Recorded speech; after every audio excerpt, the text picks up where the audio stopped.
Hi, I'm Richard Sims, and as you can see, we've had a little bit of snow. One thing I love doing when we get a big snow like this is getting out and trying to track animals. Now, it's not as easy as you might think.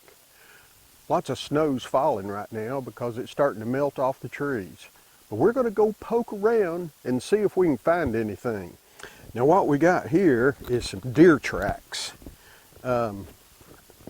It's kind of hard to tell how fresh they are, but they appear to be pretty fresh.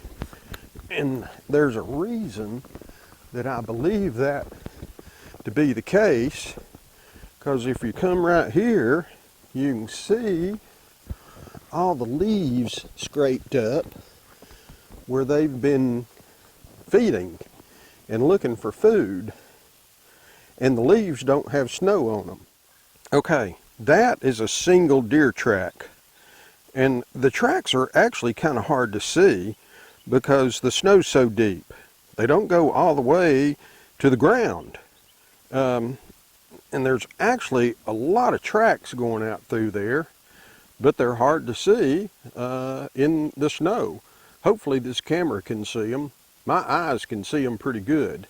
It's a good sized herd of deer, and they're out there somewhere at the end of these tracks. Now the only question is, will they let us get close enough to see them? This snow's pretty crunchy, and they're going to be on the alert if we ever do catch up to them. We'll see. You just saw some deer, didn't you? I did. Is that cool? That is very cool. Is that why you're out here today? We just wanted to drive around and see the snow. Well, I mean, tell me, y'all live pretty close. We're in Harrison Bay State Park. Is that a good place to do this kind of stuff? Oh yes. We come down here and camp in the summertime, so we wanted to come down and see what it looked like in the winter in the snow. It's beautiful. Quiet. We don't get to see this kind of stuff too often, do No, we don't. It's definitely not very often around here. Okay, I'm doing a story about how you can get out here on days like this and track animals. You do that, don't you? Yeah, we've been tracking coyotes this morning over by my house. It's pretty cool getting to do this. Yeah, right. You know, they're getting so many of them around here. They're just getting to be a problem. Yeah. Well, but just animals in general, just being able to get out here in the snow and find them. Yeah. Tell me about that. That's what we came over here this morning for, to try to see if we could see some deer, you know, out picking this morning, but not been able to see any yet. I guess they're moving around. And eagles. Yeah, she just wanting to see the eagles. Yeah. Around here, you know, they had that nest up on the golf course, and she sees them all the time over by Island Cove. There's some juveniles flying around over there. They're nesting over that direction. Kind of cold on that four-wheeler. Yes, very cold.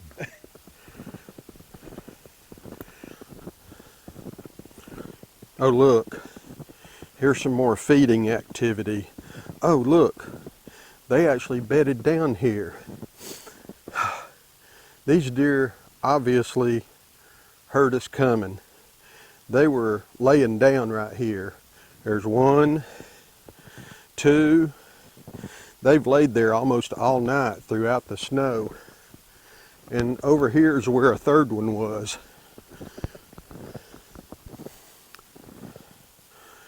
So we spooked these deer.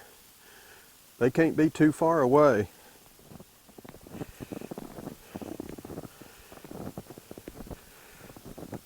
Oh, I see one out there. They're a long way off, but I see them moving. Oh man, they actually let me get a lot closer than I ever would have expected.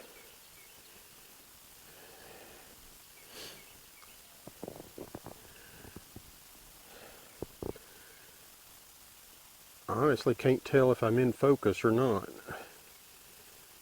Ooh. They're checking me out though. I'm breathing heavy because I'm excited.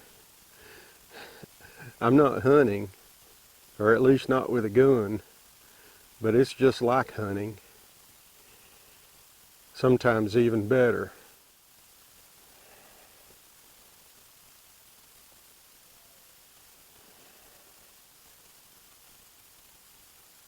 I don't know how many there are. There's a bunch of them. This time of year, does and yearlings have a tendency to bunch up and stay in pretty good sized groups. They're getting real nervous now. They don't like me invading their territory, understandably, but that's really cool. In this snow, if you find a fresh track, you can usually follow it down to the source.